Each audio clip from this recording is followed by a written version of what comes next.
Happy New Year, everybody. We are here with a brand new edition of the NoDQ review number 218 here in 2023 on our new night, prime time, Sunday nights, 8 p.m. Eastern every week. Unless something's going on like night 2 of Wrestlemania or whatever, we'll bump it to another day. But I am Virtue. This is this week's elite panel of the NoDQ review. Of course, Aaron Rift is here. Robbie Vice has returned. All right, Robbie. Colin is here and Jeff Meechum, and I am in the basement like the rest of the wrestling marks. Gentlemen, what's going on? Robbie, I will start with you. Man, it's been a whirlwind of a year, obviously. You know, with my daughter passed away, my wife got her diagnosis of myotonic dystrophy, which is pretty serious, uncurable thing. So we're looking into starting up some type of nonprofit and, you know, kind of get education out there about donations like through Amazon, things like that, towards a cure, not towards me. But other than that, man, I've been fairly interested in some of the Bray Wyatt stuff I've seen. I've not cared at all about Sasha Banks, and I've kind of been sitting here from the sidelines and watching, and I'm sure I have some fun things to say. And 2023, man, can't be worse than last year, so let's get going. Well, I'm glad you're here, right? And I know things are always tough, and it's good to get your, move forward. And man, so I'm glad you're here, Robbie. I didn't know if you were ever going to come back. I never expected you to come back, but thank you. And we got some gaming stuff going on I'm going to need your help with. Yeah. Hey, sure. Before I move on to the next person, what's your thoughts on Matt Riddle? You know everything that's went on with him. People want to hear what you have to say with his recent suspension, allegedly, rehab, his personal life, porn stars, divorce. Jesus. Main event guys don't get suspended, only undercard guys. So that tells you everything you need to know about Matt Riddle. There you go. I mean, hey, we still have to do our debate one of these days, Robbie. That's the thing, though. We agree on most of everything but that. So I think that's why it's been hard to put a show together. Colin and I need to do one, too. Colin, what's up, man? Hanging out, doing the work thing. Last night was fun. We had a comedy show at the restaurant. We closed down and did a special menu. If you guys know from being from the Cleveland area, you guys know Bill Squire, I'm sure. Had him there, got to chat with him, got some cool compliments on my food from him. So that's always a plus, especially when you're on the radio 5 days a week. So, right. But yeah, I'm just hanging in there. My daughter is sick as sick can be, and it's been a long few days, but hey, we're on Sunday nights. So that frees me up more to be on this show because I don't work Sunday nights 4 months, 5 months out of the year. So that's cool. But Happy New Year, everybody. Hope everyone's doing well. Robbie, welcome back, my friend. And I appreciate the text, man. I got that today. It was nice of you to do that, man. I appreciate it. No problem. This is why we are doing it on Sunday nights now, because we might be able to get Jargo back occasionally. Vito is definitely going to be back on, of course. Walter Cruz will be back on, as Aaron will show you a super chat. He's paying for his future spot. Thank you, Walter. And, of course, Big G and whoever else we've had on, Son, and the name goes on and on. And, of course, Jeff had to weasel his way onto the show, as he always does, because it's the first show of 2023. Jeff Meechum, right. What's going on? Got to start the year off strong, and we finished the New Year's Eve stream last night on the open mic night well past 12 o'clock because we just can't seem to shut the hell up, 5 of us, or whatever it was, 4 of us last night. But I'm looking forward to it. It's one of those weird things that I usually don't have both things sync up as far as going good into a year, but my professional life's good. I got a steady job working for the Mouse. I'm, the podcasts are doing very well, and my personal life, actually, I kind of have one of those, I'm taking control of my own shit, and it felt really good to tell the people off that need to be told off and, kind of take the reins of my damn self. So I'm looking forward to this year, and I put the post up this morning. I weighed in what I weighed in, and off to go to the end of the year and getting down where I want to be. So, hey, and it's New Year. I don't like that saying "New Year, New Me" though. I don't either. I like New Year, same me, but you can make tweaks. Right. Well, it's one of those. I detest the term resolution. I think that's such a crock of shit. But you can set goals and you can have dreams, and that's exactly what I did. I set goals for the month, for the quarter, and for the year, and then I got. Well, hopefully one of these happens as far as, a dream to throw into each section. And the dream part for January looks like it's going to happen because I'll 99% likely going to be a Dynamite next week. So one more thing too before we get going, I just want to give a super shout out to mental health awareness. Since everything's happened with me, I am medicated. I go to therapy literally once a week. I look forward to it. It's awesome. There's absolutely nothing wrong with it. And I think regardless of whether your life is great or terrible, if anything is going on in your life, man, sit down, talk to someone. It does a lot of good for you, and it makes the bad times a little bit better and the good times great. So just the last serious thing before I go back into me. So it is okay to not be okay, Robbie. I'm so glad you said that, man, because it's so true. We've all, 20. You said it was an up and down year for you. It was an up and down year for seemingly everybody in the circle, and it's just you damn right, Dakota. I am to control my own narrative. Somebody has to because it's been off the freaking rails for over a year. We've all dealt with all kinds of random shit this year. So hopefully we're all back on the singular track and off we go. And this is going to be a kick-ass year. This is Aaron's. You're going into year 25 now, right, Aaron? Yep. Crazy shit. I mean, this is what we do this for, to get our minds off of stuff, and that's what we're going to do for the next hour or so. Aaron, over to you, because we got some topics we got to dive into, and there might already be a super chat or two.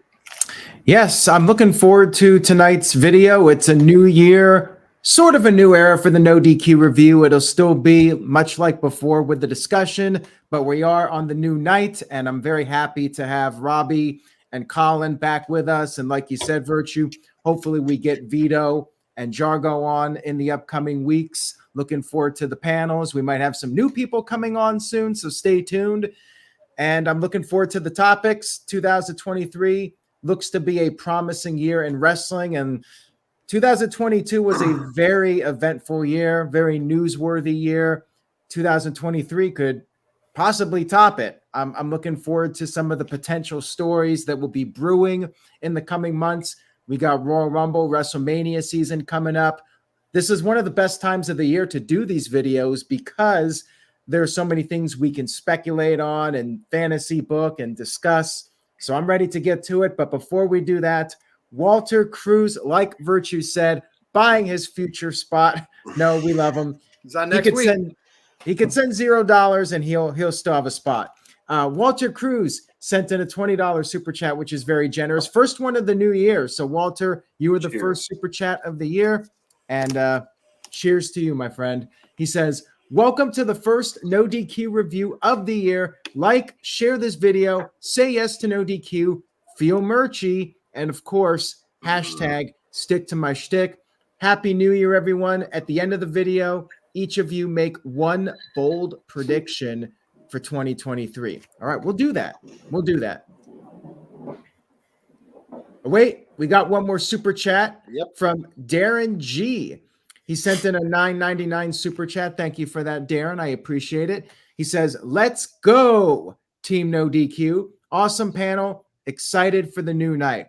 We're excited too, and we're ready to get this show on the road. And by the way, Jeff, watch what you say this time. The last time we were on, you slipped up a little bit there, and you got us all wondering what the hell you were talking about. Hey, at least I didn't drop an F-bomb like JJ did last time he was on. The word I used wasn't exactly PG either. But Aaron, you mentioned, the coming months, the next 2 weeks could be really newsworthy and monumental in the industry when you talk about what's going on in Japan and what's going on with Dynamite when it comes out here to LA next week. So looking forward to all of it, brother. All right, let's go. Here we go. We got to get this out of the way first. And Jeff, I'll start with you. I got to say, rest in peace, Don West. And Don was a character before I even ever knew, TNA was the thing, because in my area in Ohio, and I think it was across the United States, I loved watching the shop at home. I didn't buy anything off that, even though I collected sports cards, and, your aunts and your grandmas and them, they might've bought stuff for you for Christmas, but he was so entertaining watching him peddle sports cards and Ken Griffey Jr. rookie cards and whatnot. And carried that entertaining part of him carried over into TNA on Impact in wrestling, where he might not have been in the business like from the beginning, but like it worked because of his personality.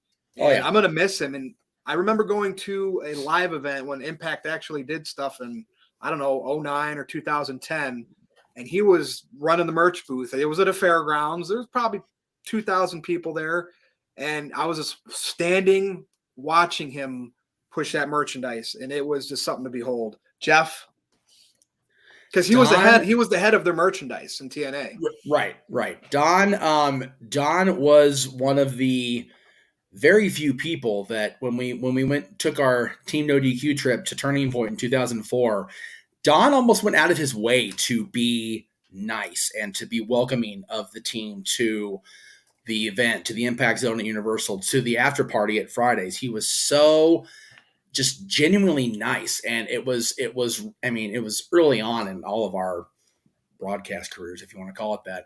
Don was super cool. Again, never tried to push himself as a knowledgeable wrestling commentator, but the energy was undeniable from Don when he was on the calls with Mike Tenay. Mike was the play-by-play. He knew his stuff, and I almost swore again. Knew his stuff, and Don was there to provide the feedback and the fan type reaction. It's funny. Aaron, right after Mike Tenay announced that Don had passed or forwarded the message from Don's wife, Aaron put that now infamous clip up of primetime Elix Skipper doing that Hurricane Rana off the top of the Six Sides of Steel, and Don with a "You got to be kidding me!" It's like I only really watched that show back years later because Aaron and I were at that show. Yeah. And, the thing you have to be kidding me about was the scar on my arm from our seatmate. SoCal Val was sitting up there with us, and she gripped my arm so hard that she literally drew blood because we were like, oh, shoot, because there was a reason Elix Skipper and I were both completely hammered at that after party because Elix almost killed his damn self and Val nearly, broke my arm. So, yeah, crazy stuff. And Don will be missed. Again, Virtue, you mentioned Shop at Home. I didn't watch a whole lot of Shop at Home. I know it was across the country. I do remember seeing Don's face prior to 2002, but I will always remember him as the initial energy behind NWA TNA. I want to tell everybody, if you haven't done this, sometime in the next week, go on YouTube and type in Don West Shop at Home. Yes. They're all on there. Like you will yeah. go down that rabbit hole and you will just be like, you'll be entertained. It is life before wrestling. Just make sure you have time because there's a lot of it. Exactly. All right, Robbie, over to you. I don't know if you watched much Impact back in the day, but I'm sure you've heard Don West over the years. Sports car, who knows? But what do you have to say? Unfortunately, he passed away from cancer. Yeah, man. And we hate saying stuff like that. Cancer. Ugh. It's rough, man. It's absolutely rough. From everything I've seen, he's a great guy. I never met him, never was in the same room with him. I have, probably the memory. I was really excited for TNA coming up, as a lot of the people who now are really into AEW can imagine. Back then, there was a big group of us that wanted something a little bit different. And much like AEW, they did it for a little bit and then forgot everyone that got them there and tried to get WWE light. But I remember that first episode, like the first person to ever walk down that ramp in TNA was Don West. And I would say the other big thing I remember is him just being obnoxious over the top for Amazing Red. Awesome stuff. He had really good chemistry with Tenay, and it's a shame that he ended up getting off TV, and supposedly it was his choice, and he loved selling, and he was eventually replaced by Taz, I think, and put in charge of like merchandise. But yeah, man, seems like a good dude is gone. Absolutely loved by everyone and his family, and he's gonna be missed by a lot of people. And like you guys said, I would definitely go check out any of his work. I do remember I grew up probably about an hour away from Virtue, so I do remember as a kid, flipping through channels and seeing that guy, and then years later I saw him on TV and wrestling. It was crazy. So one story that I've heard about him through the Russo stuff, and I think Jeff Jarrett's confirmed this before, because TNA struggled to bring in crowds. They didn't do well on the house shows, and they went to fairgrounds, and so they tried to maximize the dollar. I've touched on this before. For every wrestling fan that came through the gate, and Don had this philosophy, these grab bags. He just knew how to do it. He knew how to get them to reach in their wallet, pull out that money. Yep. And legendary. Colin, what do you have to say about Don West? I mean, he, to me, was the voice of TNA, NWA, TNA, whatever you want to call it. I remember when I first saw the what was their like super late time slot? Do you guys remember that? It was kind of like the old ECW days. It was on a random ass day at like 2 a.m. It was like Tuesdays at 2 a.m. or Yeah, something. it was. Yeah, it was. It was. Yeah, it was a really weird time. But I remember like he's what brought me in, not Mike Today. I mean, Mike Today was good, but I always liked Don West way more. He was the, you can watch certain wrestling events, and the wrestling's decent, but the commentator guy just sucks. And so what do? You click off the video. Well, I didn't, because the commentary was good. And then that opened me up to people like Petey Williams, AJ Styles, the list goes on, from, pretty much a lot of WWE and AEW's roster from today. But no, it's sad. I mean, anyone that passes away, it's a sad thing. Cancer is a effing horrible thing. I'm happy to leave last year in the past, because last January I lost my mom to cancer. So like I've had my own bout with cancer, and it sucks. But you haven't heard one bad thing floating around about Don West, though. Nope.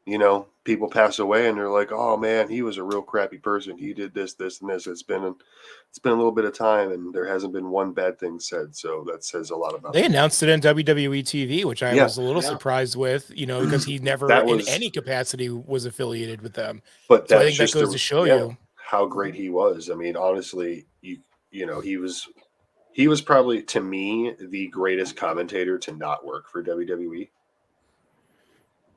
Yeah, ever. That's a fair claim, man. It was fun to listen to. Mm-hmm. That was one of the I would buy some TNA pay-per-views back in the day, and I was like, wow, I'm gonna be at least hear Don West like rant and scream, and it was fun times. Aaron, anything else that you would like to add before we move on? First off, we do have a super chat. Psycho Jet Black sent in $10. Thank you, Psycho. We very much appreciate all of your comments over the past several years. He says, seriously, thank you, NoDQ, for all of the entertainment as it helps get my mind off of personal stuff and brings a smile to my face. And also say yes to NoDQ and say no to John Cena's bald spot. Hashtag Rogaine. Colin will attest, because he was there last night, man. That became a talking point open mic night because it was brought up so damn much. There's been so many memes, but like the thing with Rogaine though, man, once you start it, you have to continue or you are completely effed. So I think, he's rich enough that he can just plug it up, but it is what I think he'd go bald or whatever and move on. But I think it's easier to make the Peacemaker costume. It's something. I don't care. I mean, we went through Hogan, Savage back in the day. I put a tweet out I was like, I never Slaughter. I didn't care. I'm starting to lose. My hair's starting to really thin out. My wife pointed it out to me the other day, and I'm really mad about it. But it is what it is. We all get older. John's hair, except for the bald spot, is so tall now that damn helmet probably won't fit on his head. That's why he keeps it bald to balance it out. That's my guess. Anyway. Yeah, I mean, it was funny as hell yesterday. People are shocked that a 45-year-old man is starting to lose his hair. It's like, when I started losing my hair, hat or not, Aaron, you've been with me. We've been friends for 20-something years. My hair was going in my 20s. Now my hair is going too, and it happens, folks.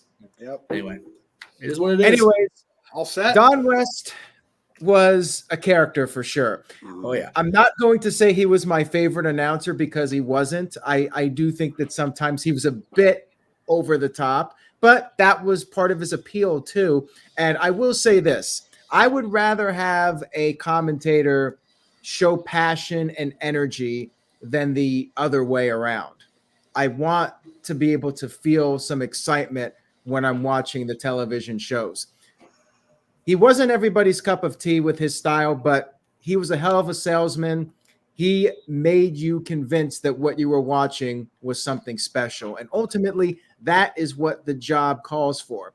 The announcers are supposed to put over what you're seeing on television and give you a reason to feel and a reason to care. And he did his part. He went out there and he never phoned it in.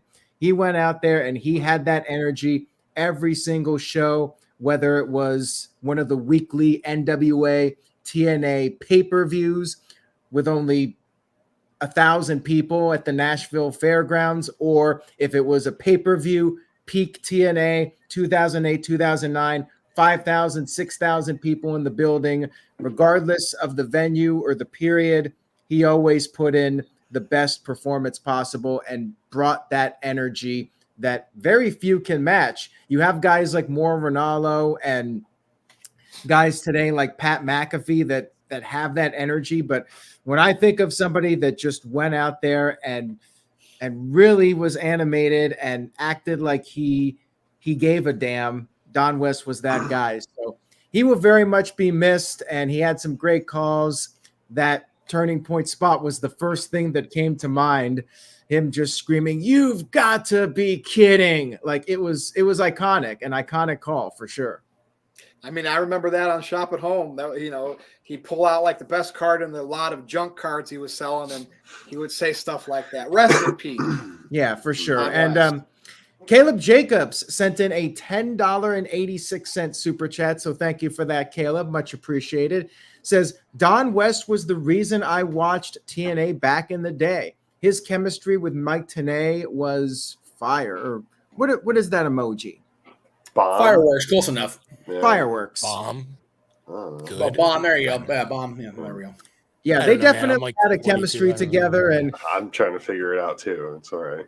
the thing is, like, I don't think TNA ever had a better commentary team. With all due respect to Taz, I don't think they ever topped Mike Tenay and Don West. And when people think of commentary teams, they're always going to think of Mike Tenay and Don West at the top, first and foremost, before anybody else. Yep. Absolutely.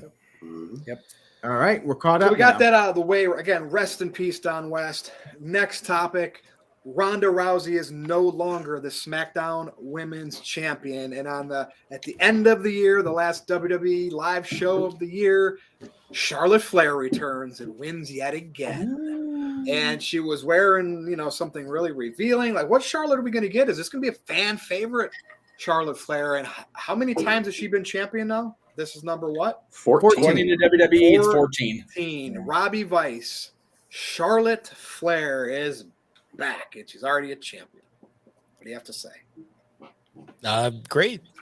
I mean, she's been gone for a while. I don't really think the fans have been connecting with Ronda for, I don't know, the past ever. And it did never feel that Ronda really put a lot of weight in what she was doing.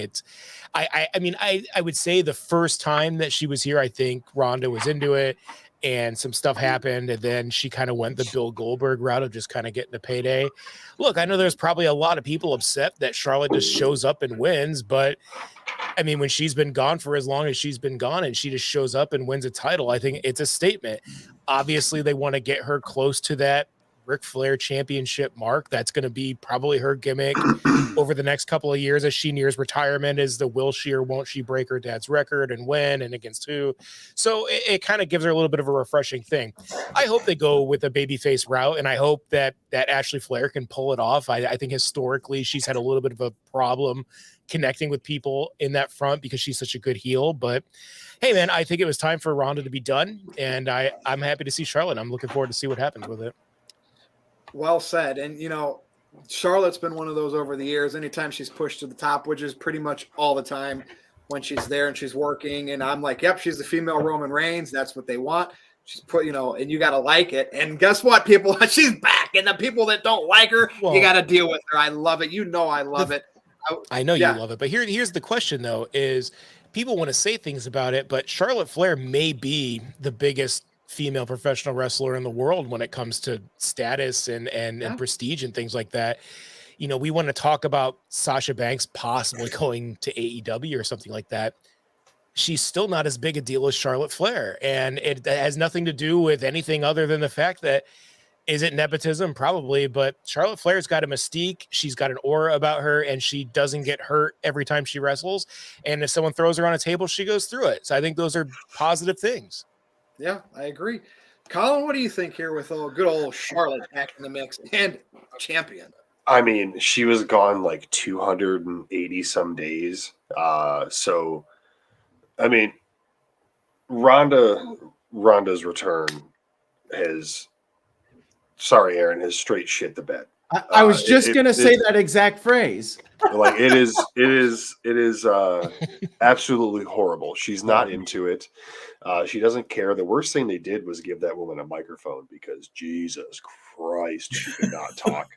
And then you Worse have than her makeup. and then you have Shayna Baszler in the background getting dragged down with her even more because now she's trying to talk, and it's just shut up, just shut up, do your thing like you used to, and call it a day.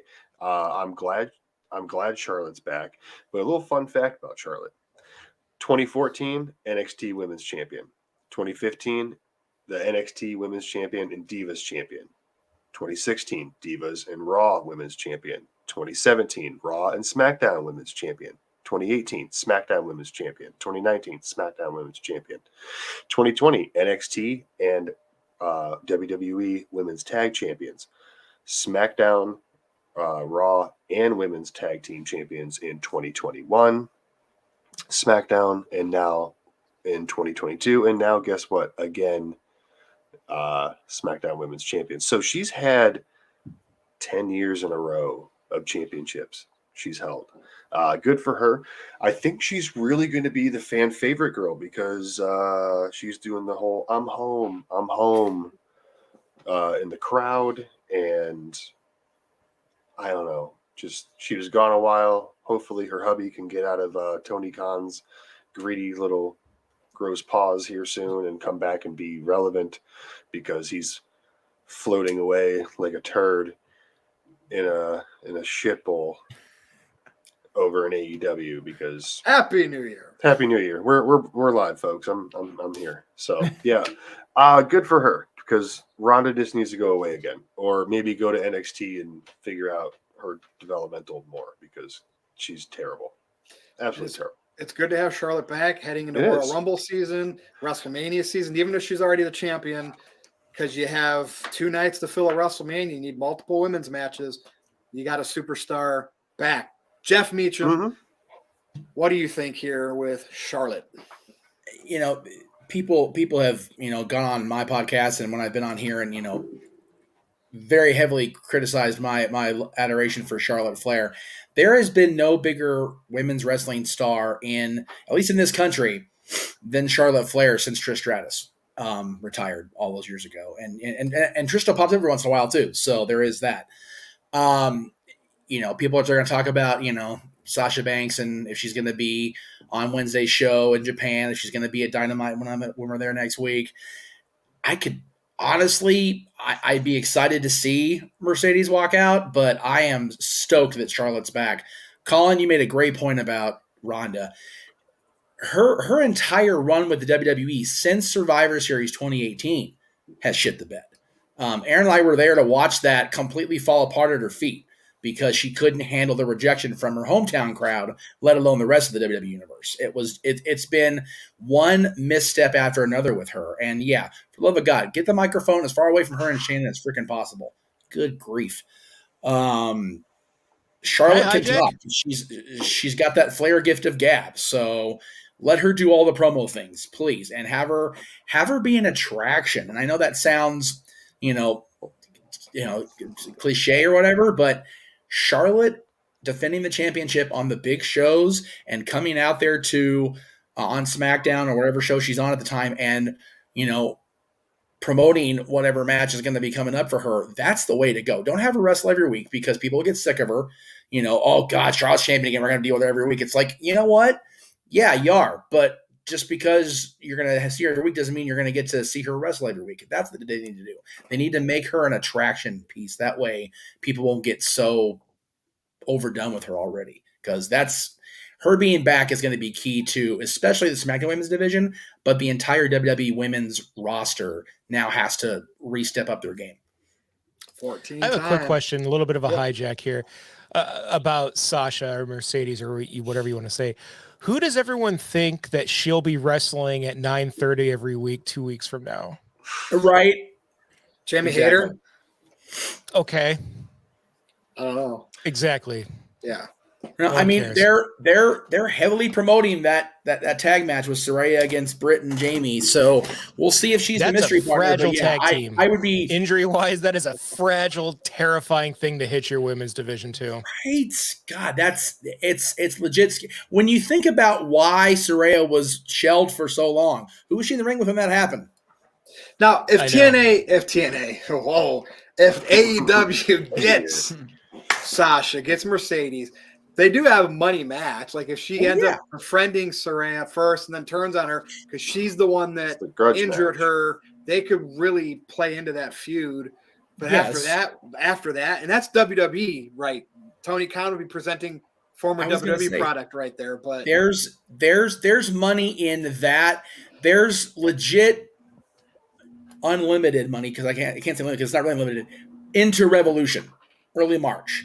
After that, it's going to be like, okay, like Robbie said, 9:30. Here comes Mercedes for her segment. I mean, that's really what it's going to turn into. I mean, if that let's be happens, real fair here. They couldn't do it with CM Punk. They're not going to do it with Mercedes. Exact. Thank you, Robbie. I appreciate somebody else mentioning CM Punk in a not so positive light besides me for a change.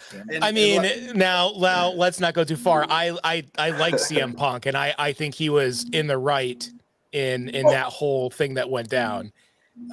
Because I think there's a group of children that think they're better than they are, that have an entitlement complex, and they couldn't take it when a more over star was there and telling them, no, that's not good, you should do this. But I have absolutely no faith that Tony Khan will do something productive with Mercedes because he has an extremely weak division and he has no history of doing anything after the big reveal. They've always fallen flat every single time. No, she's just the newest shiny toy in the box. I mean, that's really what she's going to be, and Maybe they'll do a it's going to be tournament. she's going to end up, cast aside like the other ones within a month. That's not the topic here, but I'm just going to go on the record and say that if that happens with Sasha / Mercedes, where she comes back to the United States wrestling scene and after 2 weeks, she's in that 9:15 to 9:30 spot, she's not in the main events, then AEW seriously needs to be called out. And I'm saying that on the record right now. If they get her, if she signs a contract, she should be regularly in the main event segments or the opening segment of the show when the viewership is the highest. She should be a major focal point.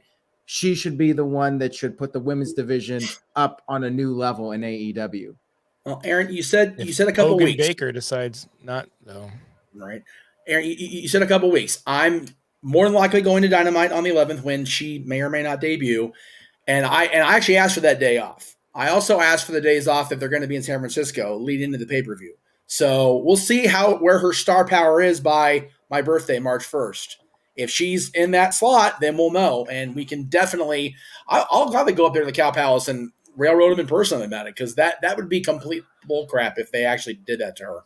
So yeah. So well, we'll Aaron, see. right now the star power though is with Charlotte Flair because she's a SmackDown Women's Champion. What do you have to say on that? I know you've already covered it. So, and you got some super chats, so the floor is yours. Like I said on my stream, I have no problem with it. I think that Charlotte Flair is a superstar and she's had a really strong run in the company. She's very talented in the ring. Promo wise, she's not the best, but she's a lot better than Ronda Rousey. I'll say that much. It's like Roman Reigns in a way from several years ago, where I have no issues with Charlotte Flair. I think that she got a little bit stale after a while, but you know what? She came back with new music, and Michael Wayne pointed it out. This is now the Triple H era. Triple H in creative, running Charlotte's career. We got to see how it plays out. It could be different from the Vince McMahon era. Remember, Charlotte started in NXT with Triple H, setting her up for the main roster. And this might be a good era for Charlotte. We have to wait and see. I think the jury's still out on it, but you heard the crowd pop on SmackDown. The internet, there was a vocal part of the internet that was not thrilled with Charlotte Flair showing up, but hey, it was Marks. It was a nice surprise. And I like the surprises, but yeah, completely changes the course of WrestleMania now. But you know what? I think that's a good thing. I like when we cannot predict what's going to happen. I want to be on the edge of my seat trying to figure out what's next. We're all like, oh, they're going to do Becky Lynch versus Ronda Rousey, and they're going to do this match and that match. I like that we don't really know now. Like, it's intriguing to me. We got a super chat here from Stefan, $1.79, says, thoughts on Ronda Rousey versus Becky Lynch being scrapped? I mean, I'm surprised personally. Well, I was not expecting what happened on SmackDown, and when that report came out that the match was pretty much being dropped, I thought they were going to do that one-on-one match at WrestleMania in Ronda Rousey's backyard, and doesn't look like it's happening now. Who knows who's what's to going say they on? still can't? Why can't they still do it? It doesn't have to be for the championship. That's very much more a grudge match than it is a title match.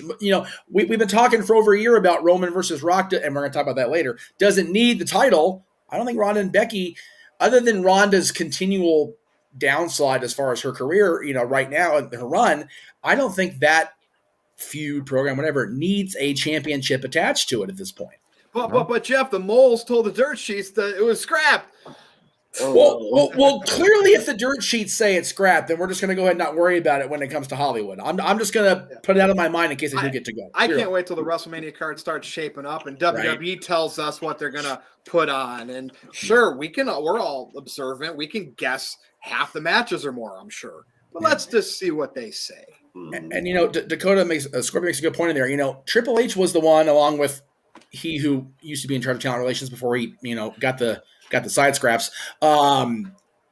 really cultivated and brought Charlotte into the company at the same time that, her brother, unfortunately, was, dealing with what he was dealing with. But it was really Triple H and Laurinaitis that really put the bug in Charlotte's ear about starting to wrestle. And with him now firmly in control of creative and her being back on TV as a champion, I think you're right, Aaron. I think that there's much more potential than there was even a year ago almost a year ago when she got the injury against Ronda at Backlash. So I'm looking forward to this run.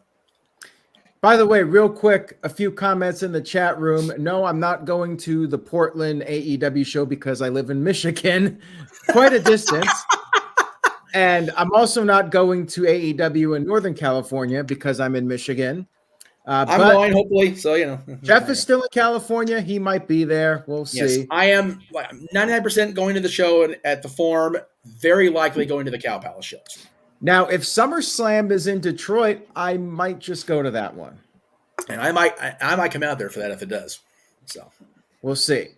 Dr. Dakota Scorpio sent in a $2 super chat. Thank you for that. Says Flair, Goldberg, Ronda Rousey.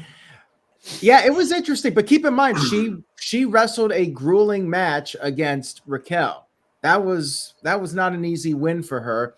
And I'm thinking they'll do a rematch. We'll get the rematch probably at the Royal Rumble now. But this also makes the Royal Rumble more intriguing because I thought it was going to be possibly Charlotte winning, maybe Becky Lynch winning. But now I think that this opens the door up a little bit more for other possibilities. I really want Rhea Ripley to win it. I'd love to see her win it. And Charlotte is a babyface. Time will tell if it works out. But like I said a few streams back, I think that if they change up her character and just give her a little bit of a makeover, I think she'll do fine. I think ultimately, as long as she evolves the character, I think fans will get into her. Look at Roman Reigns, how well that worked out for him. Charlotte changed her music. And if she just does little things like just her demeanor, her style of promos, just little things here and there that she changes, I think that maybe she'll be able to win over some of the fans that have gone cold on her in recent years. I mean, let's be honest. Does Ronda and Charlotte not have good chemistry in the ring together? I think they do. I think that she brings out the best in Ronda Rousey, who might need that, right, out of anybody else Ronda's worked with. I just don't want to see that promo on both sides. Well, no, there's definitely there's no one in that pairing though that I think could carry the promo work to lead up to a WrestleMania match. So you got to have someone in there. I mean, either a manager or something has to happen for that to really work. I think, unless you think the magic of WrestleMania can carry it. That's in our hearts. I think the basic match chemistry is there, but again, Ronda's in her own head when it comes to Charlotte. So Caleb Jacobs has been patiently waiting, so let's get to his super chat. He sent in $9.03. Thank you, Caleb. Appreciate it.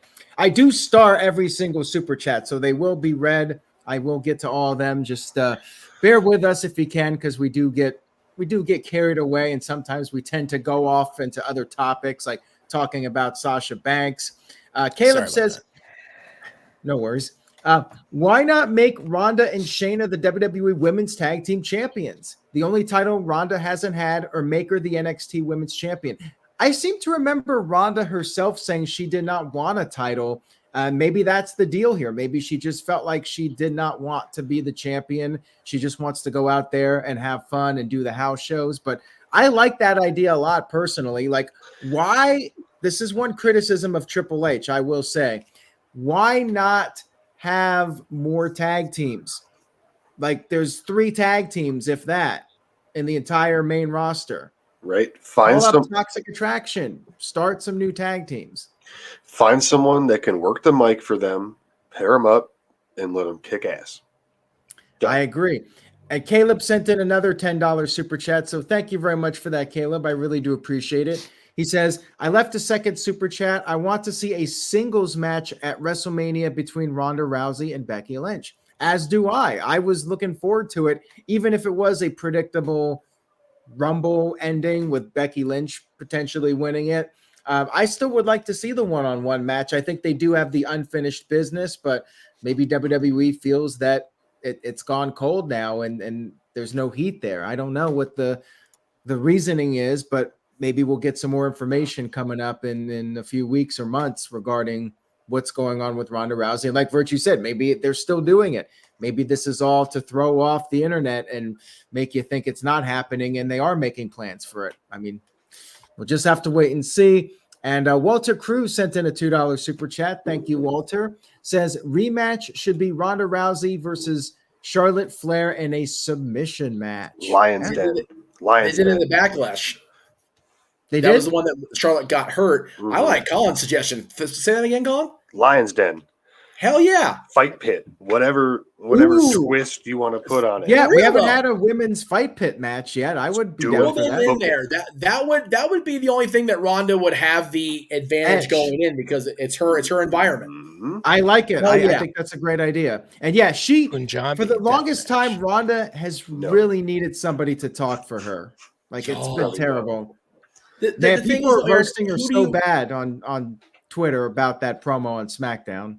The thing is, who do you put with her and Shayna that isn't already, wanting to be a challenger herself? Like, or do you even put a female mouthpiece? Do you assign a guy to, like, what do you do? This is where Malcolm Bivens or Stokey Hathaway, whatever. Well, why can't Rhea Ripley manage a women's division team? Because she's babysitting Dominic Mysterio. Yeah, she put him in a on Christmas. Oh, Jesus. We talked Charlotte coming back and dominating our conversation. No surprise there, but are we ready to move on? We got to talk about some Roman Reigns. And again, the dirt sheets tell us, The Rock, it might not happen because of his busy schedule. That's all I've heard the last 2 years. It might not happen. And, we default to Cody Rhodes, because he came back in WWE. He says he wants the WWE title. Fans are doing all their theories on how to split the titles from Roman Reigns. So let's be honest here. Who is Reigns going to face at WrestleMania? Is it going to be Rock or Cody Rhodes? It's 2023, and I'm sticking to my gut feeling. It's going to be Rock versus Roman Reigns in Hollywood. They booked this. The Rock's planned for it. If it doesn't happen, I will come on the NoDQ review and say I was wrong, and The Rock is a busy man in Hollywood. But come on, I wouldn't mind Cody and Roman. I like Darren's idea. Cody and Roman night 1 for one title, and The Rock and Roman night 2. Robbie Vice, what do you think right here? Like, it's Hollywood, man. This is Hollywood. This is a huge WrestleMania, 80,000 plus people. The Rock just did a promo there last year for something. He's going to be there. He's got to promote his brand, the blow up with DC. He wants to pitch himself to Marvel now. WrestleMania is huge. He wants that platform, even though he doesn't need it because he's The Rock. But that's his roots. Robbie, what do you think? The biggest match is going to be Cody Rhodes and not The Rock. And I'm going to tell you why. is because if he's still the champion, then The Rock's not going to win. Okay, it'll be cool to see it. It'll be cool to see the entrance, and we'll see it. The Rock is not coming back full-time to be a champion, and I really don't think that Triple H is going to be willing to give a part-time champion like The Rock a belt. And then at that point, how do you even get the belt off him? I think it creates a lot of problems. Now, if they can set something up beforehand where Roman could lose clean to Cody Rhodes before WrestleMania and have Roman go unhinged and be pissed and, start going crazy, maybe start taking out his aggressions on the family. And then you have The Rock show up. Then you could have a grudge match that could be for something bigger than the title. And then it would be fun because you're like, I don't know who's going to win this match. Is Roman going to prevail here? Is The Rock going to put him in his place? And then you could have Cody in a feel-good WrestleMania match. I think that's the better option. I personally, if it's for the championship, I do not want to see The Rock versus Roman Reigns. I just think it's going to be too predictable, and it's such a big match that I actually think the title almost devalues it a little bit. Well said. I disagree, obviously. I think that both titles should be on the line, and we should think that The Rock is not going to win it. And, that would be great. But, Jeff Meechum, what do you think here? I mean, remember, WWE put themselves in this predicament by doing the whole thing with the WWE title heading into last year's WrestleMania with Brock and putting them both on Reigns. Like, I remember saying Reigns was going to hit 1,000 days with the Universal title before the WWE title was with him. Like, we didn't need that title involved with his bloodline. He just needed some gold. I understand what Robbie's saying, right? If The Rock's coming back, he's a Hollywood star, no titles on the line. Now you can maybe think, who's going to win this match? But the common sense, the smart will think, if Rock is going for a title, he's not going to win it. That could be false. He could win it and then forfeit it or retire. There's different things they can do. Could you imagine a WrestleMania, Jeff, in Hollywood where it's Roman versus Cody, and that's nothing against that match, but the whole Rock thing fell through? I can't imagine that. What do you think? I honestly think if they weren't at least majority sure that he was going to be there, they wouldn't have been throwing these teases out. I mean, they even threw a tease out on Young Rock, like as far as having Roman do his catchphrase, on the show. So, I mean, they have to know on some level that he's going to be there. Otherwise, they wouldn't have been throwing out these red herrings or these little, Easter eggs or whatever.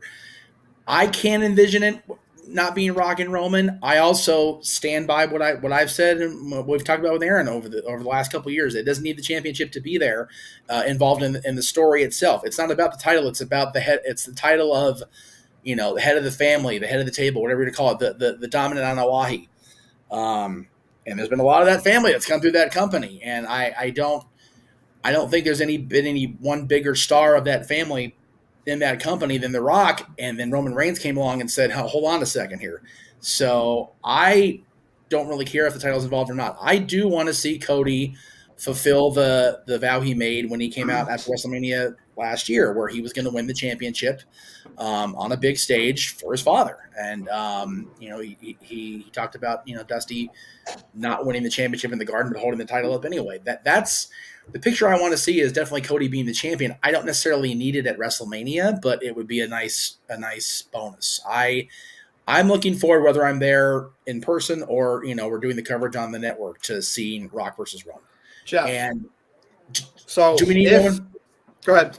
No, I was going to say, if Roman's on both nights, then okay, yeah, Roman versus Cody night 1, and Rock versus Roman to end WrestleMania night 2. I want to see Roman be the first one to headline both nights of WrestleMania. Exactly. Think about this. If they do get The Rock and they promote the match for night 2, and it's happening, it's Hollywood. Yeah. Night 1 fans, most fans are going to have both nights, tickets to both nights. Right. I doubt there's anybody that's going to get tickets just for night 1 and not go to night 2. But wouldn't that be something if the main event for night 1 was Cody versus Roman, and The Rock just happened to show up and help to take out the bloodline, and Roman lost this one title to Cody, or both, or however that would work, and then that would add more heat for their match night 2 with no title, just like Robbie wants. So there are ways to book out of this. I think that's almost a Hollywood-style writing. Imagine that in Hollywood being WrestleMania. There you go. And the only, you want Cody to have a clean win, but with the bloodline involved, it would make sense. It would, but it doesn't have to be a complete schmoz to have The Rock take out the Usos and Solo and, wherever the hell Sammy's going to be at that point. You got The Rock in the main event of both nights too by just making the run in. Exactly. Night, get your money's worth. Colin, what do you think here? Go ahead. Yes, Jeff. Were you done? Well, I was going to say, you mentioned the promo. The Rock made, he kept that promo at the very first Super Bowl at SoFi Stadium, what was last year. So The Rock definitely has a presence in people's minds at SoFi Stadium. So yeah, he's got to be there. He's got to be. And I don't know what's going to happen with the XFL. These non-college leagues and NFL football leagues during the offseason of football season never lasts more than so many seasons. However, if The Rock, his company, does push the XFL out there again for a third time, what better way to market it to WWE fans? Because that's where XFL came through Vince McMahon. I don't know, just a thought. All right, Colin, what do you think here? Not to sound like a broken record, but night one has to be Cody versus Roman. And here's why. Roman's the unified universal champion, right? You know what I mean? But there's still two belts. So in my head, as long as there's two belts, those titles are still separated no matter what you call it. So I want to see Roman get called out by Cody for, if we're talking family here, to go, defend his family. And that's like the one title that's eluded the Rhodes family is the WWE Championship. So night one, I want to see WWE Championship defended. Cody walks away with it. Night two, we get the match with The Rock. Roman goes over. He establishes his cousin because The Rock's not coming back full time. We're going to get maybe 2-3 appearances max. It's going to be light work besides the payoff match. It's just the way I play it in my head, and that's the way I prefer it. But if they do between now and then reveal a new championship, and it's one championship. Remember, like when Ric Flair brought in the Universal Championship, or not the Universal Championship, the Undisputed Championship back in 2002, after they combined the WCW and WWF. If they do that between now and then, we need to see again the same setup. First night, Cody walks away with the belt, and the second night, Roman still goes over and wins against The Rock. That would be one hell of a WrestleMania. I mean, absolutely. There's so many things. Like Roman's going to add 2 more main events to his WrestleMania career. And real quick, I see you in the chat room. Happy New Year, Mr. Tito. So that's all I got on that one. Well said. Did you want to add anything else, Robbie? I was waving to Mr. Tito. Okay. Aaron, over to you. I know we got a mysterious main event to get to about Uncle Howdy here, and Colin's going to speak first on that. But Aaron, anything you want to add to this? I don't know if any other super chats came in. I'm down here in the dungeon tonight. You're in your mom's basement, but nonetheless, Dana Mark. I have a feeling that The Rock will be there in some capacity. Will he be wrestling? That remains to be seen. I think that the signs right now point to Cody Rhodes.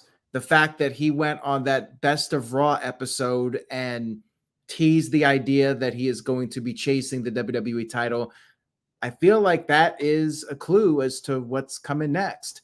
Also, the trademarks that have been filed from Dreams to Destiny sure sounds like Cody Rhodes going for the WWE title. Now, maybe this will be post-WrestleMania. Maybe Cody Rhodes will be the one to dethrone Roman Reigns after WrestleMania. Maybe it will be Roman Reigns versus The Rock at WrestleMania. Maybe The Rock is not going to commit to a match, but instead The Rock will be, say, the special enforcer or guest referee for Cody Rhodes versus Roman Reigns. There's several possibilities, and I think we'll have a good idea of where things are going. For me personally, I still like my idea the best in a perfect world where Roman Reigns wrestles both nights, one against Cody Rhodes for the title, the other one against The Rock to see who the real head of the table is. If we only get one match, I think from a box office perspective, The Rock is the biggest possible match WWE can do, and that's what makes the most sense for WrestleMania. But I think as far as an actual match goes, I would probably find the Cody Rhodes match more enjoyable. And I definitely do not think The Rock should be beating Roman under any circumstances. But with Cody, I think you could make a fair argument for him being the one to dethrone Roman Reigns. Colin? Just real fast, and it'd be dumb for you not to have Roman on both nights. He is the biggest star, hand over fist, in that company today, male, female, whatever you want to call it. He is the man. So why would you not want to sell more tickets by having him on both nights? Because you have no idea what's going to happen. I guess I I just still feel want like Cody's the better story, though. I mean, because I look at it. Look, I'm a very casual fan. Okay, Yeah. and I'm a huge Dusty fan, as is Triple H, mind you, who's in charge of the company. For me personally, Cody Rhodes winning the championship from Roman Reigns at WrestleMania is it vindicates everything with Dusty. It gives that family a championship. I think there is more historic story there that may appeal to more casual people than what The Rock has done right now. Because I will say that I agree The Rock is a big match. His image has taken quite a bit of hits in the past, probably 6 to 8 months. I don't think his brand is even 70% of what it was a year ago at this time. I'm not saying that's going to dissuade anything, and that maybe that this could bring it back, but I think a win for the Rhodes family is the feel-good, go-home story of WrestleMania that needs to happen. Mo Camera, of course, Time doesn't will like tell. Roman Reigns being on both nights of WrestleMania. All right, Aaron. Anything else you want to add? That guy made a Good? graphic for himself. We did. We good to move on. I don't know if there are any super chats came out. We do have a few super chats. So the This Guy Experience agrees with what Robbie talked about earlier. Says, thank you, Robbie. Literally been saying that for years.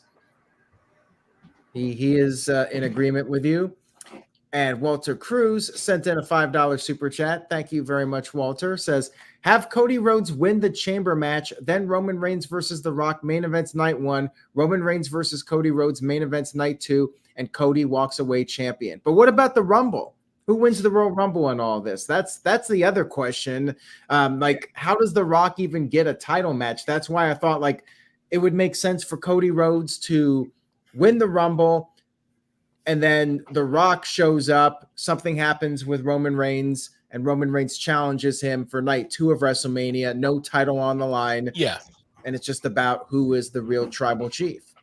Yeah, you Simple could as have that. the Bloodline come out to try to interfere and have The Rock come out, stop him. Roman's heated after losing the match clean because he was expecting help, gets on the mic and demands a match, and The Rock could just say, bring it, or do his eyebrow thing and walk backstage, and Michael Cole can scream about what we're going to do night 2. I think that's a win-win. I agree. Now for this next super chat, all I need is just a thumbs up or thumbs down on this idea from everybody. Okay, well, Building Nexus sent in $5. Cody Rhodes' WrestleMania entrance should be a gospel choir singing his dad's song. He is fighting Roman. Now, I'm sorry, but it's a no for me, dog. No, What song? You have Polka Dot song? Yeah. No, you have down straight or whatever their name is. Yeah, 100%. Be there live and play him out.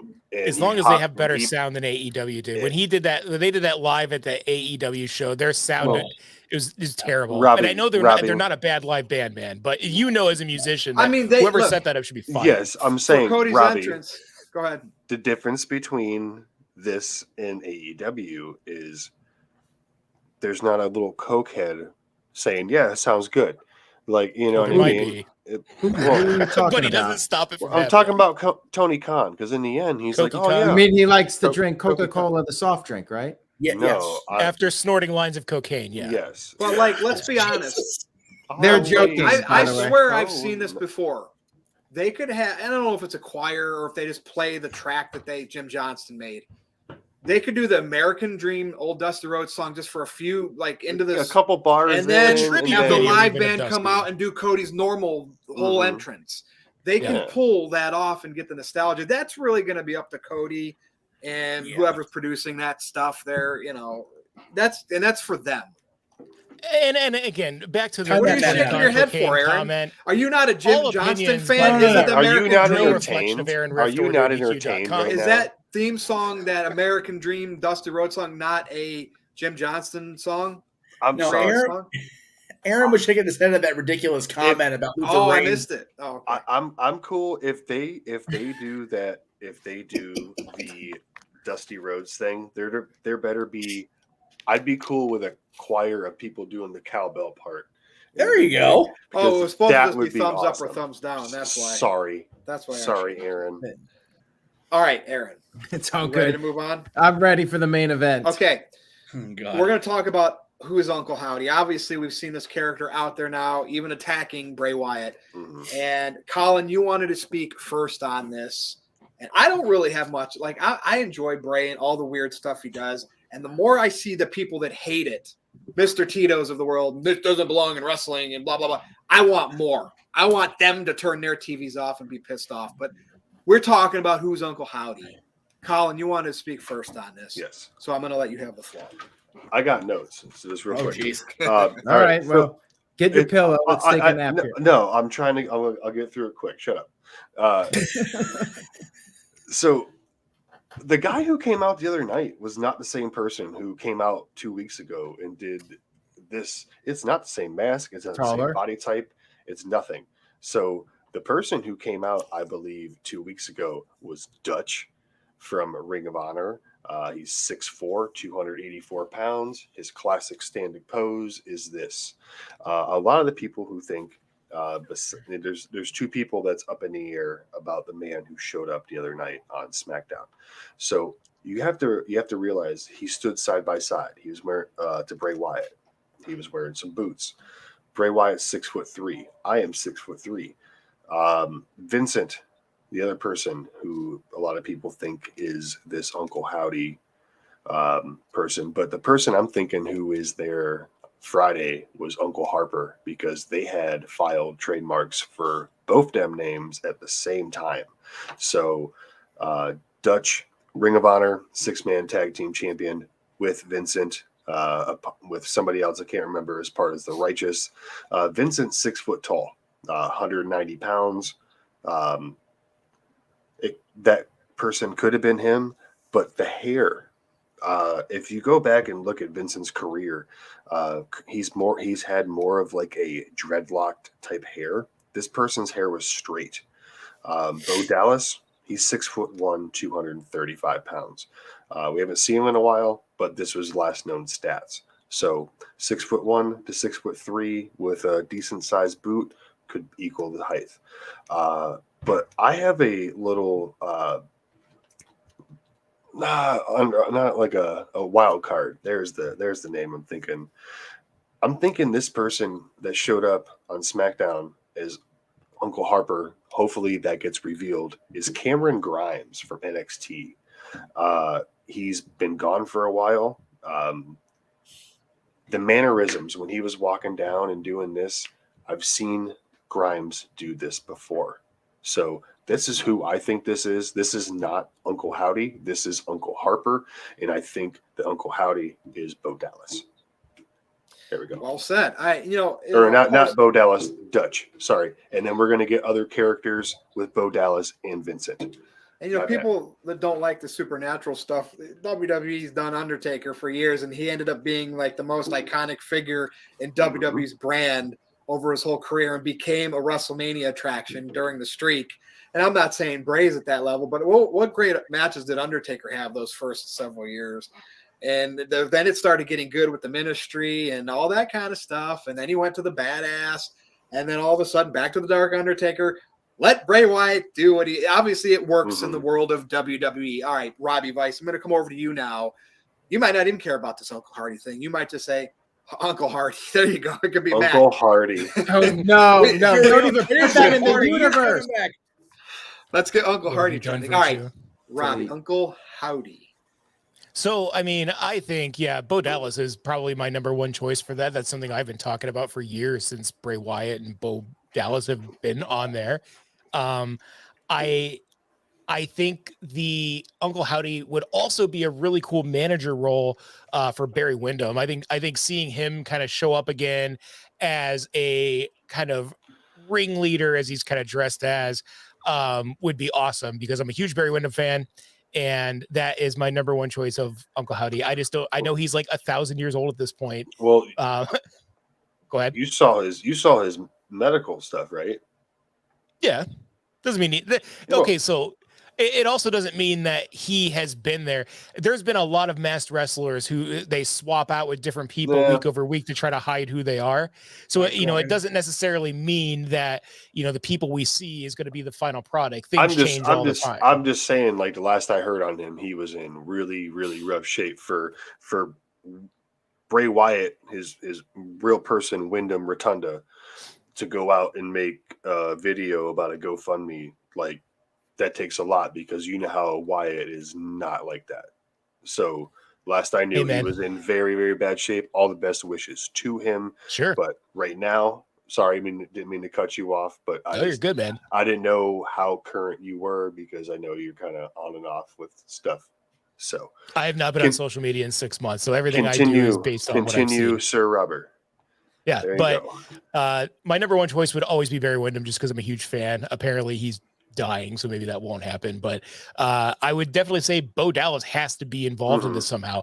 And if you want to allude to the physical appearance of how people are looking, I think we also have to really consider Eric Rowan down the line as well, coming back to this, because I did read that story where they have the Uncle Howdy and Uncle Harper, and I think and I know they were all so close. I think if anyone's going to play an Uncle Harper tribute type of character, I think Eric Rowan would be a good person to do that, just because they were tag team champions, at least to the casual fans, but behind the scenes, they were very close. They were like brothers. I think it's all really, really interesting. I'm not a huge fan when it gets super, super crazy, like the supernatural stuff. Some of that stuff kind of is like, it pulls me out, but I'm also a huge fan of the theater, the theatrical presentation of things. I want to see these larger than life characters. I'm okay suspending disbelief to say, hell, man, this guy's an undead wizard that's been killed and buried alive like 3 times this year. Vader hit Kane in the face with a giant wrench or whatever. Like, I can suspend my disbelief for that. So as long as it doesn't get too crazy, I think it's awesome. But yeah, it has to be Bo Dallas. Has to be Bo Dallas at some point. Eric Rowan, Bo Dallas have to be in this faction. Now, Jeff, we're talking about this whole Bray Wyatt world, and unless you're a really great wrestler putting on great matches, this stuff just doesn't belong in wrestling. Can you tell me, because you're going to know better than anybody in your backlog, be honest, name the top 3. What great matches did The Undertaker have in the 90s? I'm talking 90s? Great, yes. Kane. You can't say Hell in a Cell, because that really wasn't he was just throwing Mick Foley around. SummerSlam 96. SummerSlam 98. Yeah, SummerSlam 98 against Austin. Was that really a first great match? Was that a great match, though? Or was it just the environment of the Attitude Era? Was the Boiler Room Brawl really a great match, or was that just a crazy match that went around the whole arena? Think about it. And nothing. HBK was a great match. That was the character. To me, was the character of The Undertaker. His great matches were later on in his career when he was working with Michaels and all that I won't deny. Great doesn't need great. But that was the start of the. Right there, 96, Gund Arena. I was there. I was 8. Yep. That stuff was wild. It was memorable AF. But Bray can do that kind of stuff. Bray could have Boiler Room Brawl. Yeah, he could. He could also have a Hell in a Cell match. He could also hang somebody from a cell like Big Boss Man was. He could do a lot of that stuff too. Yeah. And there's a misconception that goes out there that people think that in order for the spiritual stuff and demonic stuff to work, you have to be able to go and work a 5-star Meltzer match. Bullshit. No, I don't think that. No, I'm not saying anybody on the panel, but Tito argues with me. It doesn't work. If you can't work like The Undertaker, don't compare him. But anyway, Jeff, the floor is yours now for Uncle Howdy.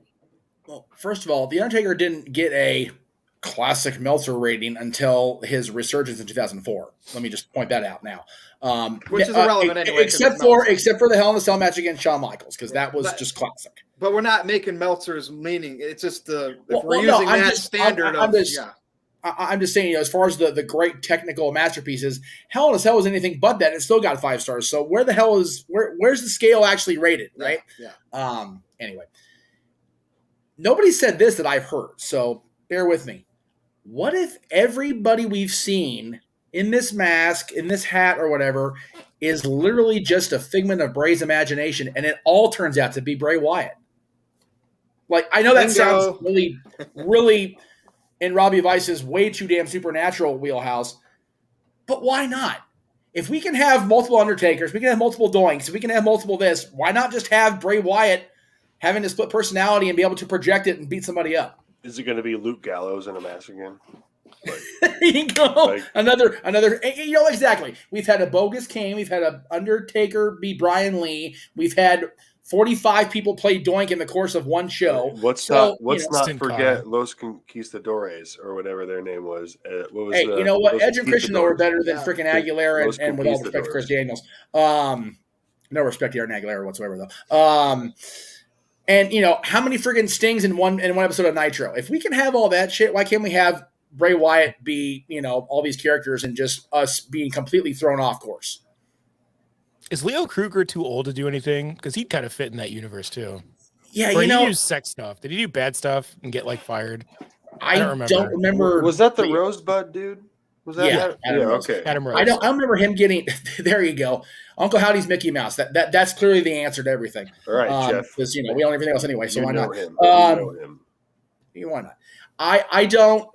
I honestly think it's Bo Dallas. I'm just going to be clear on that. I really think it is going to end up being Bo as the first big reveal, even though people are going to be like, oh, yeah, I remember Bo Dallas. Yeah, and he's Bray's brother, and it's whatever.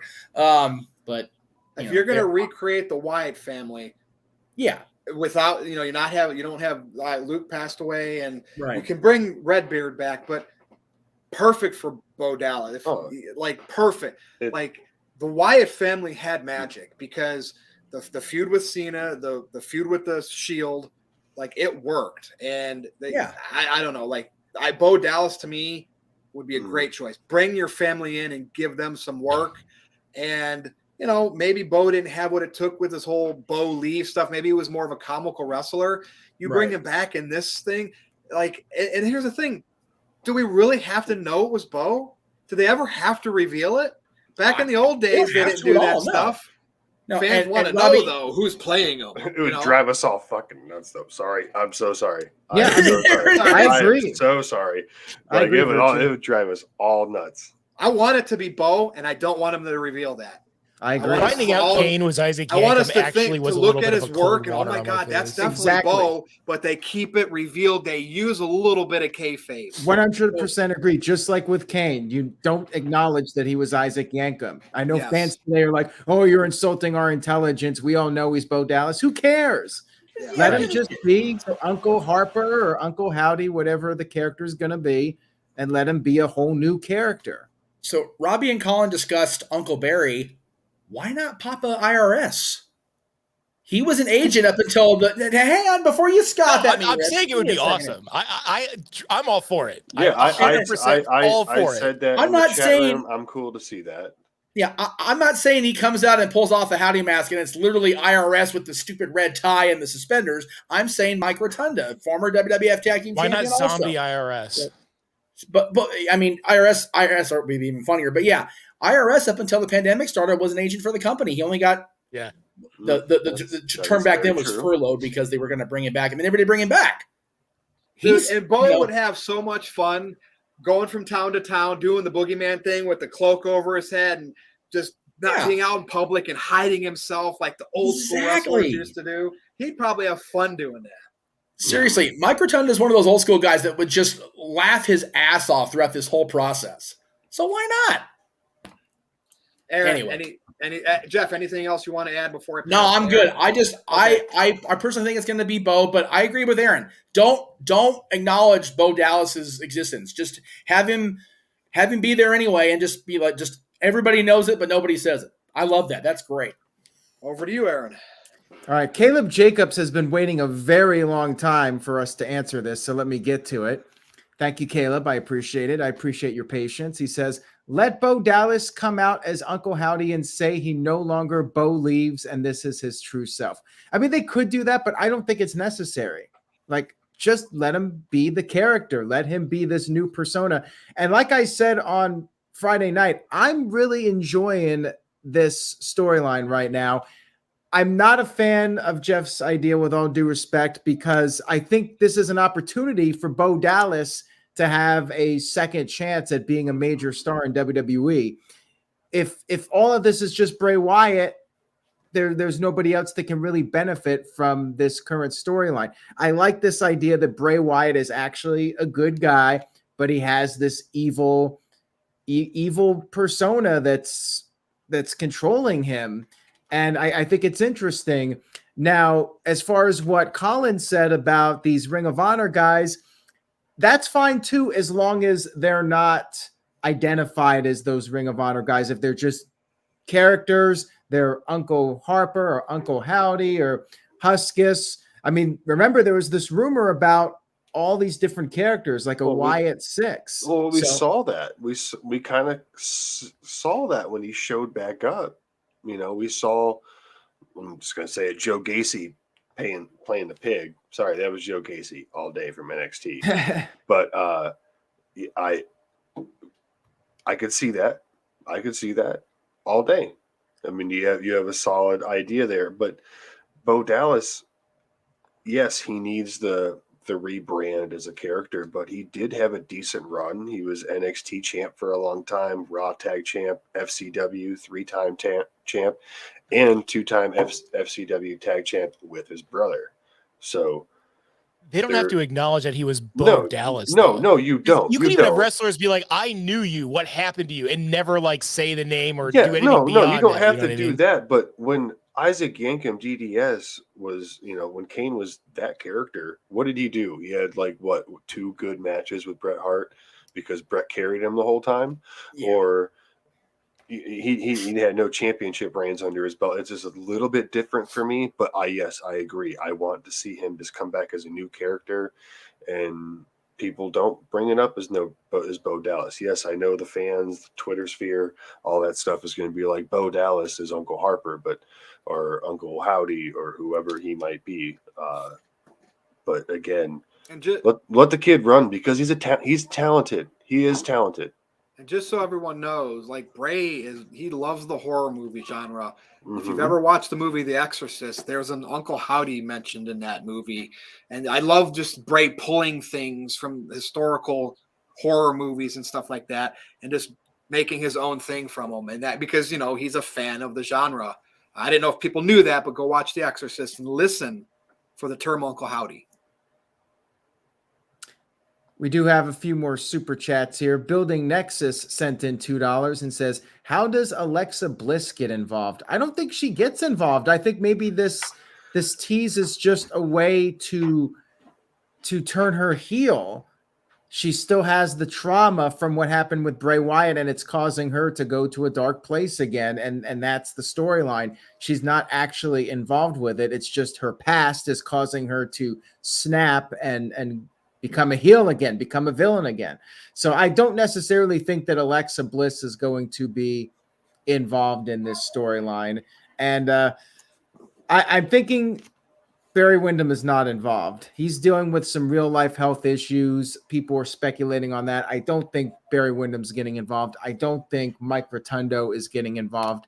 I think it's going to be Bray Wyatt, Bo Dallas, and possibly the Ring of Honor guys that Colin mentioned, and maybe one or two others. Maybe another wrestler from NXT gets repackaged and you have this faction, but Cameron Rams, baby.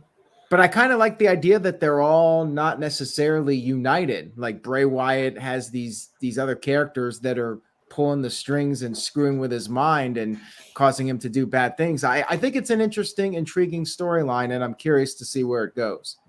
How do you have a faction of 6 characters as different as that and not have it just become, a crap show? Because, my only fear of this with all the masks and some of this stuff is, do you remember that Mortal Kombat phase WCW went through with Mortis and Wrath and Glacier.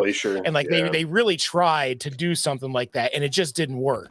that's really, if I'm going to be devil's advocate here, that's my biggest concern is I don't know how it all ties together. I have faith that Bray and whoever he's working with in creative can, but I personally do not see with my knowledge a way to tie all this together for a mass audience to like.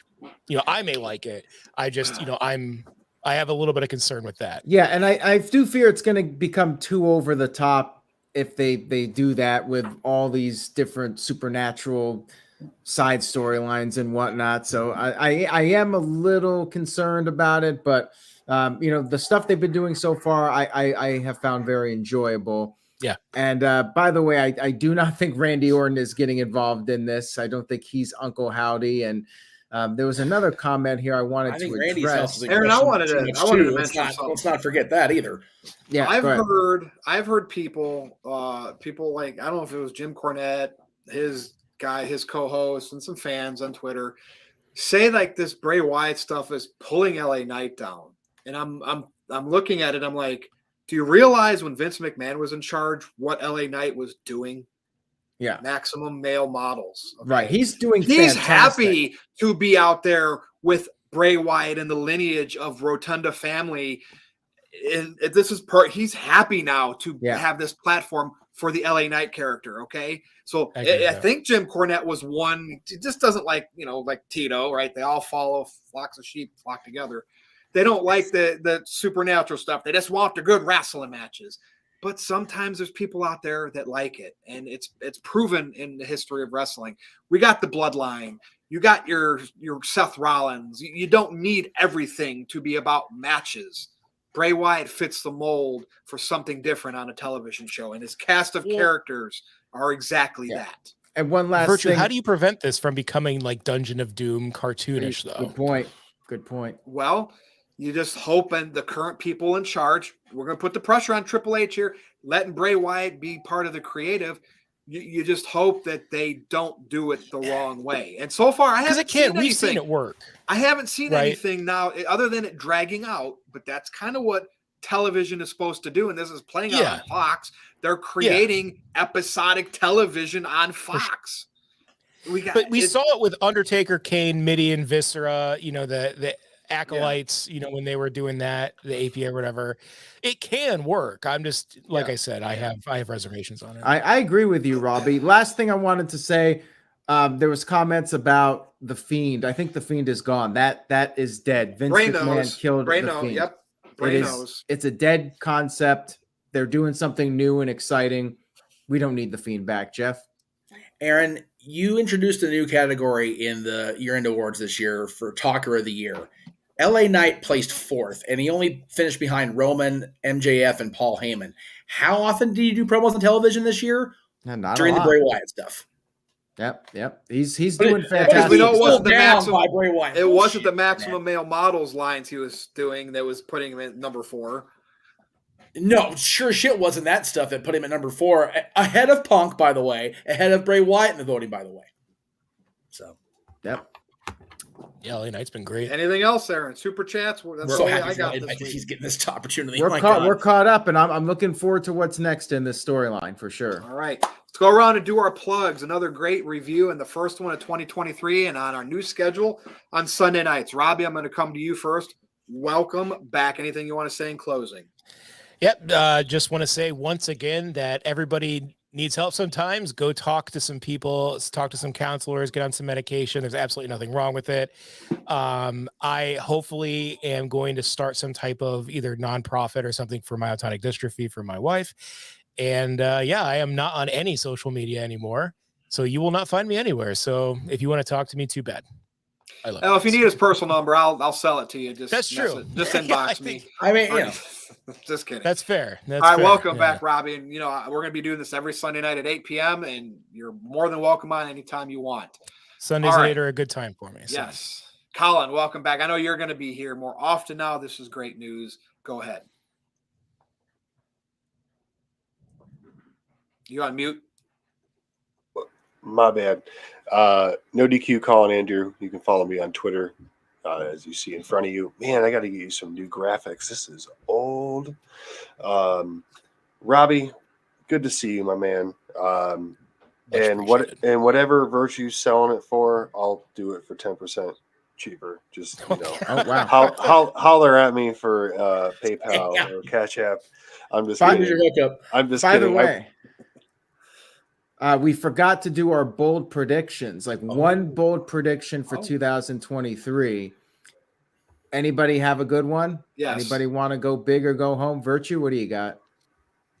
After the end of WrestleMania, The Rock will have lost to Roman Reigns, and Roman Reigns will still have both championships. You knew that was coming, right, Jeff? I actually was going to say that Roman hits the 1,000 days as Virtue predicted at the end of May. He gets there with the title. So I think he'll lose them both at the same time to protect him, and then that's when they'll split them. Yep.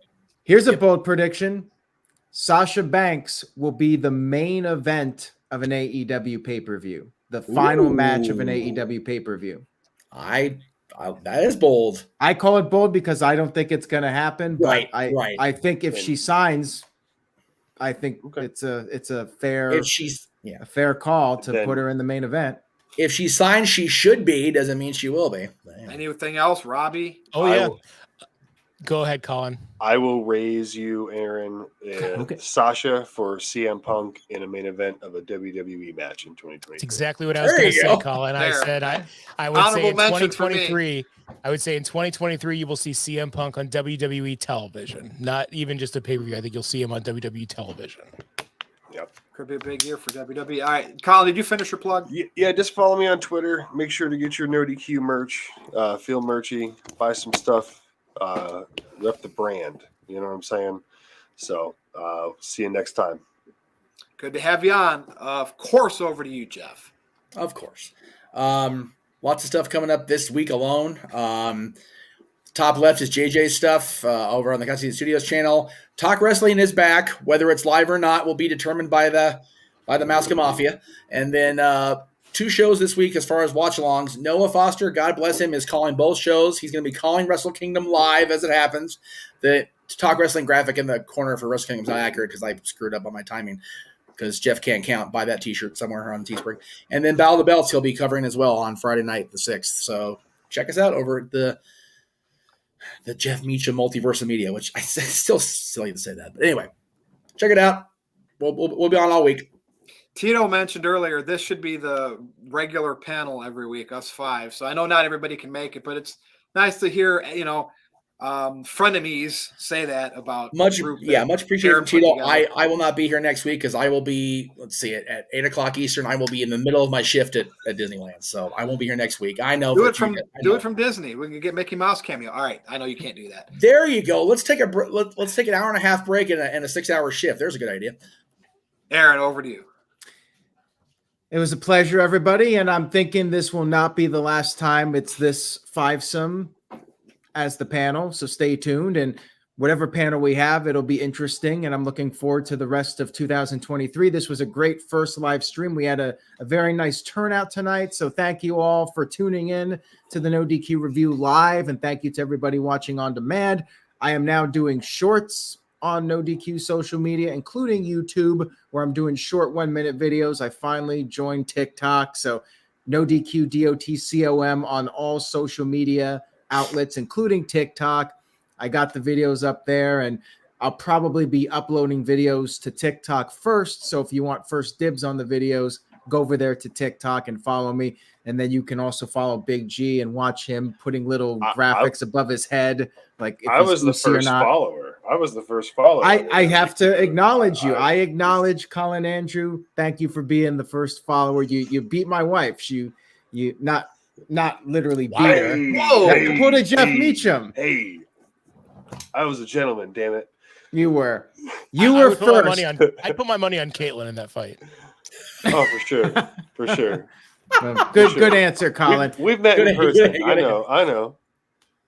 Anyways, thank you all. We much appreciate it. Much love to everybody. And I hope everybody has as good of a 2023 as possible. Life is tough. Throws you curveballs. All you can do is just take it one day at a time and try to make each day the best day possible. So much love to the panel. Much love to everybody watching. And we'll see you next week. Virtue. I'll keep it short and sweet. NoDQ.com/merch to get all the great shirts that are over there, including the Virtue Collection. All 5 of my shirts are over there. And you can see the right there. I'm sorry shirt. That's my favorite one with the crying emoji. And, of course, the Virtue words and the Harry Potter lettering on the back. Classic. And that's it. I mean, follow NoDQ.